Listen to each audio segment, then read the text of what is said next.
Dear student, BSCB online class में आपका स्वागत है। आज आप लोग का भौतिकी का चैप्टर नंबर 3 मानव नेत्र कराने वाले हैं। अगर वीडियो पसंद है तो लाइक कर, चैनल से नहीं जुड़े तो चैनल को सब्सक्राइब कर ले। वीडियो के अंत तक बने रहे जिसमें आप लोगों को आज मुख्य सूचना देने वाले हैं। तो इसमें जो क्वेश्चन सब सभी सॉल्व कराएंगे वो क्वेश्चन इस प्रकार से है। सबसे फर्स्ट क्वेश्चन अति लघुत्तरीय प्रश्नों को सॉल्व कराएंगे।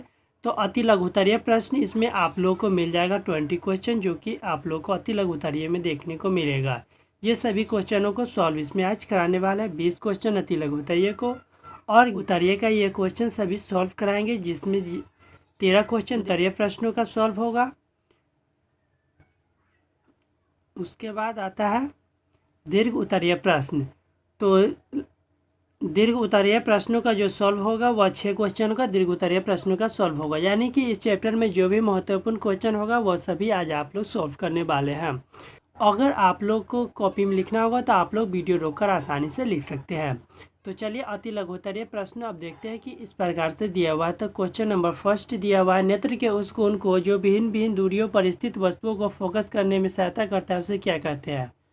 तो इसका सही आंसर हो जाएगा समंजन क्षमता।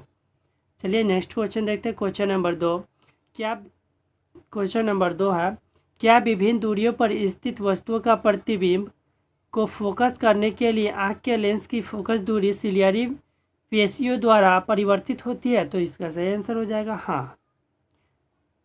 नेक्स्ट क्वेश्चन है क्वेश्चन नंबर 3, किसी व्यक्ति के चश्मे में लगे लेंस की क्षमता +1.5 डायोप्टर है तो लेंस उत्तल है या अवतल। तो इसका सही आंसर जो है वह लेंस जो है वह धनात्मक चिन्ह स्पष्ट करता है, इसलिए यह जो लेंस होगा यह उत्तल लेंस होगा। नेक्स्ट क्वेश्चन है, मानव नेत्र के 3 मुख्य दृष्टि दोष के नाम लिखे। तो मानव नेत्र के 3 दृष्टि दोष होते हैं, निकट दृष्टि दोष, दूरदृष्टि दोष और जरा दूरदर्शिता दोष। तो 4 क्वेश्चनों का सॉल्व आप लोग इसमें देखिए, और जो 5, 6, 7, 8, 9 और क्वेश्चन जो होगा वह सॉल्व आप लोगों को बुक में ही मिल जाएगा, जो कि संकेत में दिया हुआ है, जैसा कि आप लोग क्वेश्चन पहले दिखाया उसमें दिया हुआ है। चलिए क्वेश्चन नंबर 10 देखते हैं। क्वेश्चन नंबर 10 दिया हुआ है, नेत्र लेंस की फोकस दूरी कम हो जाने से कौन सा दृष्टि दोष होता है। तो नेत्र लेंस की जो फोकस दूरी कम हो जाता है तो निकट दृष्टि दोष होता है। चलिए नेक्स्ट क्वेश्चन है क्वेश्चन नंबर 11, एक व्यक्ति के चश्मे में अवतल लेंस लगा है, किस दृष्टि दोष से पीड़ित है। तो अवतल लेंस लगा यानी कि वह निकट दृष्टि दोष से पीड़ित है। नेक्स्ट क्वेश्चन है क्वेश्चन नंबर 12, किस दृष्टि दोष में किसी वस्तु का प्रतिबिंब रेटिना के पीछे बनता है। तो रेटिना का जो पीछे बनता है वह प्रतिबिंब रेटिना के दूरदृष्टि दोष में रेटिना के पीछे प्रतिबिंब बनता है। क्वेश्चन नंबर 13 दिया हुआ है, दीर्घ दृष्टि दोष किस प्रकार के लेंस द्वारा दूर किया जाता है। तो दीर्घ दृष्टि दोष जो है वह उत्तल लेंस के द्वारा, यानी कि इसका जो आंसर हो जाएगा वह उत्तल लेंस हो जाएगा। इस प्रकार से आप लोग आंसर लिख सकते हैं। चलिए नेक्स्ट क्वेश्चन देखते हैं। क्वेश्चन नंबर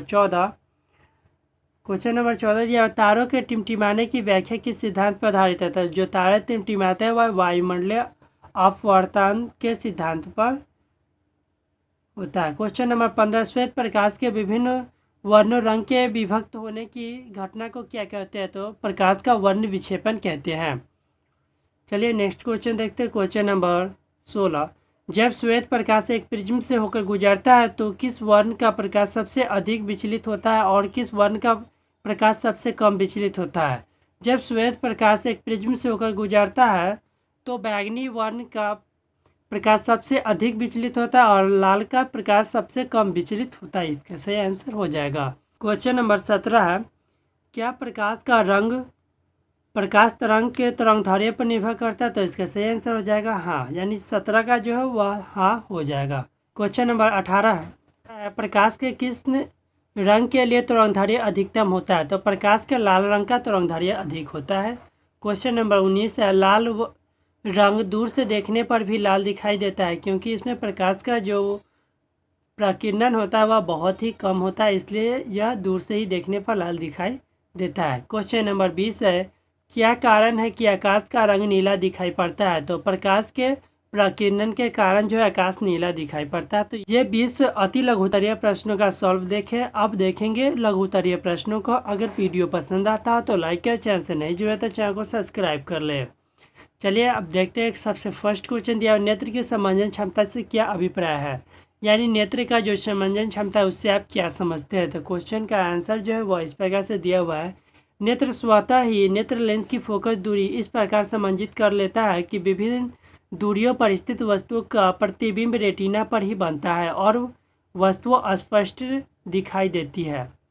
नेत्र की ऐसी क्षमता को नेत्र लेंस की फोकस दूरी स्वतः बदलती है, इसलिए इसे नेत्र की समंजन क्षमता कहा जाता है।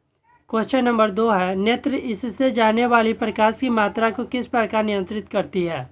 तो क्वेश्चन नंबर 2 का सही आंसर हो जाएगा, जब बहुत दूरी पर वस्तु देखी जाती है तो सिलियरी पेशियों की तनाव को कम कर रहता है, जिससे नेत्र लेंस की उतालता कम होती है और इससे उसकी फोकस दूरी बढ़ रहती है। निकट स्थित वस्तुओं को फोकस करने के लिए सिलियरी पेशियों नेत्र लेंस को संकुचित कर उसे अधिक उत्तल बना देती है, इससे जिसकी फोकस दूरी आवश्यक परिणाम में घट जाती है और वस्तु रेटिना पर फोकसित हो जाती है। तो इस प्रकार से इसका सही आंसर हो जाएगा। नेक्स्ट क्वेश्चन है क्वेश्चन नंबर 3, निकट दृष्टिता क्या है, इसे दूर करने के लिए किस प्रकार के लेंस का व्यवहार किया जाता है। तो निकटता जो है वह अर्थात निकट दृष्टि दोष को नेत्र गोलक को लंबा हो जाना, उससे फलस्वरूप दूर स्थित वस्तु पर के किसी बिंदु से आती लगभग समांतर किरणें रेटिना के सामने फोकस हो जाती है, अर्थात प्रतिबिंब रेटिना के सामने बनता है। तो इसे ही निकट दृष्टि दोष कहते हैं। इसकी उपचार जो है वह अवतल लेंस के द्वारा किया जाता है, यानी अपसारी लेंस का उपयोग करके किया जाता है। चलिए नेक्स्ट क्वेश्चन देखते हैं। क्वेश्चन नंबर 4 है, यदि हम तीव्र प्रकाश से किसी कम प्रकाश वाले कमरे में जाए तो वहां वस्तुएं को स्पष्ट देखने में कुछ समय क्यों लगता है। तो इसका जो आंसर हो जाएगा, तीव्र प्रकाश से आँख की पुतली सिकुड़ कर छोटी हो जाती है। कम प्रकाश वाले कमरे में वस्तु को देखने के लिए आँख की पुतली का अधिक खुलकर बड़ा होना आवश्यक है। पुतली सिकुड़कर छोटी हो जाने के कारण कुछ समय बाद वह फैलकर अधिक खुल पाती है। यही कारण है कि तीव्र प्रकाश से कम प्रकाश वाले कमरे में जाने पर वहां रखी वस्तुओं का स्पष्ट देखने में कुछ समय लग जाता है। तो इसका सही आंसर हो जाएगा। चलिए नेक्स्ट क्वेश्चन देखते हैं। क्वेश्चन नंबर 5, सामान्य नेत्र 25 सेंटीमीटर से निकट रखी वस्तु को स्पष्ट क्यों नहीं देख पाता। क्योंकि इसका जो सिलियरी मांसपेशियाँ जो होती है उतनी नहीं खींच पाती है जितनी 25 सेंटीमीटर से निकट रखी वस्तुओं को स्पष्ट देखने के लिए आवश्यक है। तो ये इसका सही आंसर हो जाएगा। क्वेश्चन नंबर 6, तो क्वेश्चन नंबर 6 जो है उसका सही आंसर हो जाएगा, नेत्र के दो मुख्य दोष निम्नलिखित है, निकट दृष्टि दोष और दूरदृष्टि दोष। तो निकट दृष्टि दोष जो होता है वह अवतल अर्थात अपसारी लेंस में व्यवहार किया जाता है और दूरदृष्टि दोष में उत्तल लेंस का व्यवहार किया जाता है। यह इसका सही आंसर हो जाएगा। अगर आप लोग को यह वीडियो पसंद आता हो तो लाइक करें, चैनल से नहीं जुड़े तो चैनल को सब्सक्राइब कर लें। अगर आप लोग को कोई भी चैप्टर का आप लोग को सॉल्व चाहिए तो आप लोग कमेंट बॉक्स में लिखें, जिससे कि आप लोग को सॉल्व उसमें करा देंगे। दूरदर्शिता नामक दोष का क्या कारण है, इसे दूर करने के लिए किस प्रकार के लेंस का व्यवहार किया जाता है। तो दूरदृष्टि दोष को जो दूर करने के लिए नेत्र गोलक का छोटा हो जाता है और इसका फलस्वरूप निकट स्थित बिंदु 25 सेंटीमीटर पर रखी वस्तु का प्रतिबिंब रेटिना के पीछे जो है वह बनता है और वस्तु धुंधला दिखाई पड़ता है। इस दोष को दूर करने के लिए उत्तल अर्थात अभिसारी लेंस का व्यवहार किया जाता है। इसका सही आंसर हो जाएगा। तो इस प्रकार से आप लोग किसी भी प्रश्नों का सॉल्व देख सकते हैं।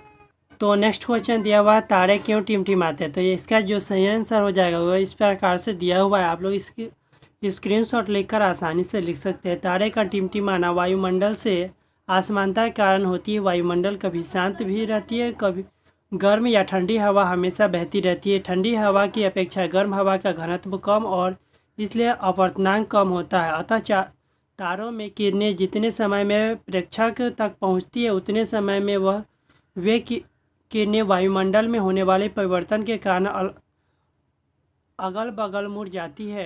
कभी कभी बीच के वायुमंडल में एकाएक परिवर्तन होने के कारण किरणें एक ओर विचलित हो जाती है, जिससे प्रकाश प्रेक्षक से बहुत थोड़े समय के लिए अंशतः या कभी कभी पूर्णतः कट जाती है। इसी कारण तारे टिमटिमाते दिखाई देते हैं। चलिए नेक्स्ट क्वेश्चन देखते हैं। क्वेश्चन नंबर 9 है, चंद्रमा और ग्रह टिमटिमाते प्रतीत नहीं होते, क्यों? तो इसका जो कारण है वो इसका आंसर में आप लोगों को मिल जाएगा। अगर वीडियो पसंद आता हो तो लाइक करें। आप लोगों को अगर यह कंटेंट अच्छा लग रहा हो तो चैनल से नहीं जुड़े तो चैनल को भी सब्सक्राइब कर लें।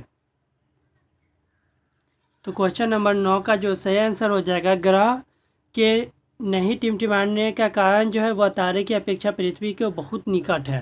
तारे से आने वाली प्रकाश का अंतर दूरी से आने के कारण बिंदु स्रोत से आता हुआ माना जा सकता है और इसलिए सक्रिय किरणपुंज में अपवर्तन का प्रभाव आसानी से देखा जा सकता है।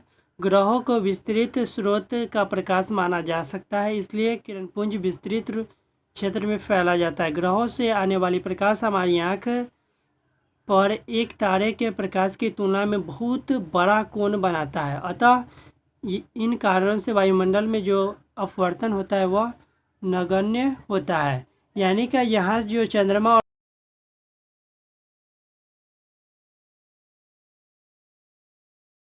तारे प्रतीत नहीं दिखाई देता है। नेक्स्ट क्वेश्चन है क्वेश्चन नंबर 10, सूर्योदय के समय सूर्य रक्तताप क्यों प्रतीत होता है? तो सूर्योदय के समय जो रक्तताप प्रतीत होता है उससे कारण ये होता है, जो इसका आंसर इस प्रकार से दिया हुआ है। दिन में सूर्य का रंग समय के साथ बदलता रहता है। दोपहर को जब सूर्य सिर के ऊपर रहता है तब वह श्वेत प्रतीत होता है, क्योंकि नीले तथा बैंगनी वर्ण का बहुत कम भाग ही प्रकीर्णित होता है। सूर्योदय तथा सूर्यास्त के समय वायुमंडल से होकर सूर्य के प्रकाश में अधिक दूरी तय करनी पड़ती है और इसे अधिक कणों से होकर गुजरना पड़ता है, जो मुख्य रूप से नीले वर्ण की प्रकीर्णन कर देता है। इसलिए जो बचा हुआ प्रकाश हमारी आँख तक आता है उसमें मुख्य रूप से अधिक तरंगदैर्घ्य का लाल वर्ण होता है। यही कारण है कि सूर्योदय तथा सूर्यास्त के समय सूर्य रक्तताप प्रतीत होता है। तो यह इसका सही आंसर हो जाएगा। नेक्स्ट क्वेश्चन है क्वेश्चन नंबर 11, आकाश नीला क्यों प्रतीत होता है? तो आकाश जो नीला प्रतीत होता है उसका यही कारण है जो इसका उत्तर दिया हुआ है। इस उत्तर का आप लोग स्क्रीनशॉट लेकर आसानी से लिख सकते हैं। चलिए नेक्स्ट क्वेश्चन, क्वेश्चन नंबर 11 होगा, प्रकाश के वर्ण विक्षेपण से आप क्या समझते हैं? तो प्रकाश का वर्ण विक्षेपण का अर्थ हो जाएगा एक प्रिज्म के भीतर से होकर गुजरने पर श्वेत प्रकाश सूर्य का प्रकाश का अपने विभिन्न घटकों में विभाजन को प्रकाश का वर्ण विक्षेपण कहते हैं। इसका सही आंसर हो जाएगा। नेक्स्ट क्वेश्चन है, जब श्वेत प्रकाश एक प्रिज्म से होकर गुजरता है तब इसके अवयव किसी सफ़ेद पर्दे पर भिन्न भिन्न स्थानों पर दिखाई पड़ते हैं, क्यों? तो इसका सही आंसर जो हो जाए, जब श्वेत प्रकाश प्रिज्म से होकर गुजरता है तो पर्दे पर हमें श्वेत निर्गत प्रकाश के स्थान का रंगीन प्रकाश के पट्टी, जिसे स्पेक्ट्रम कहते हैं, प्राप्त होती है। वास्तव में उस रंगीन पट्टी में 7 वर्ण होते हैं। उसका कारण यह है कि प्रिज्म द्वारा विभिन्न वर्णों अर्थात विभिन्न तरंगदैर्घ्य के प्रकाश का विचलन अलग अलग होता है। इसलिए होता है कि प्रकाश का भिन्न भिन्न वर्णों का जो 5 प्रकाश कांच जिस पदार्थ का प्रिज्म बना होता है वे विभिन्न चाल में चलते हैं। बैंगनी वर्ण का विचलन अधिकतम होता है और लाल वर्ण का विचलन न्यूनतम होता है। ये आप लोग को याद होना चाहिए। तो आप लोग अभी देखिए लघु उत्तरीय प्रश्नों का सॉल्व। अब देखते हैं दीर्घ उत्तरीय प्रश्नों का सॉल्व। तो दीर्घ उत्तरीय प्रश्नों का सॉल्व देखते हैं। सबसे फर्स्ट क्वेश्चन, निकट दृष्टि दोष को आपका क्या अभिप्राय है? इस दोष का निवारण किस प्रकार से किया जा सकता है? तो निकट दृष्टि दोष का जो निवारण है और दोष का क्या कारण है वो आप लोग इस प्रकार से देख सकते हैं, और निवारण जो है इसका आप लोग स्क्रीनशॉट लेकर आसानी से लिख सकते हैं। तो ये इसका जो सही आंसर हो जाएगा। आप लोग आशा करते हैं कि आप लोग पढ़कर आप लोग आसानी से लिख सकते हैं। चलिए नेक्स्ट क्वेश्चन देखते हैं, क्वेश्चन नंबर 2। तो क्वेश्चन नंबर 2 का जो है इस प्रकार से इसका आप लोग लिख सकते हैं। दृष्टि दोष मुख्यतः कितने प्रकार के होते हैं? किसी एक दोष को दूर करने की विधि का वर्णन करें। तो दृष्टि दोष मुख्यतः 2 प्रकार के होते हैं, निकट दृष्टि दोष और दूरदृष्टि दोष। तो जो भी दोष होता है उसका एक दोष का इसमें जिक्र किया गया है, आप लोग उसको लिख सकते हैं। क्वेश्चन नंबर 3 है, दूरदृष्टि दोष से आप क्या समझते हैं? इस दोष का निवारण किस प्रकार किया जाता है? तो दूरदृष्टि दोष जो वाला व्यक्ति जो है वह दूर स्थित वस्तुओं को साफ साफ देख लेता है, परंतु निकट स्थित वस्तुओं को स्पष्ट नहीं देख पाता है, तो उसे दूरदृष्टि दोष होता है। इसका निवारण का व्याख्या इस प्रकार से किया गया है। अगर आप लोग को यह वीडियो पसंद आता हो तो लाइक कर, चैनल से नहीं जुड़े तो चैनल को सब्सक्राइब कर लें, या आप लोग प्लेलिस्ट में जाएंगे वहाँ पर सभी चैप्टर वाइज दिया हुआ है। तो प्लेलिस्ट में जाकर आप लोग आसानी से देख सकते हैं कि कौन सा चैप्टर का कौन सा आंसर होगा। इस प्रकार से आप लोग आसानी से खोज सकते हैं, कोई भी वीडियो आप लोग निकाल सकते हैं। वीडियो पसंद आया है तो लाइक कर, चैनल से नहीं जुड़े तो चैनल को सब्सक्राइब कर ले। 10th की अच्छी तैयारी के लिए फिर मिलेंगे नेक्स्ट वीडियो में। बाय।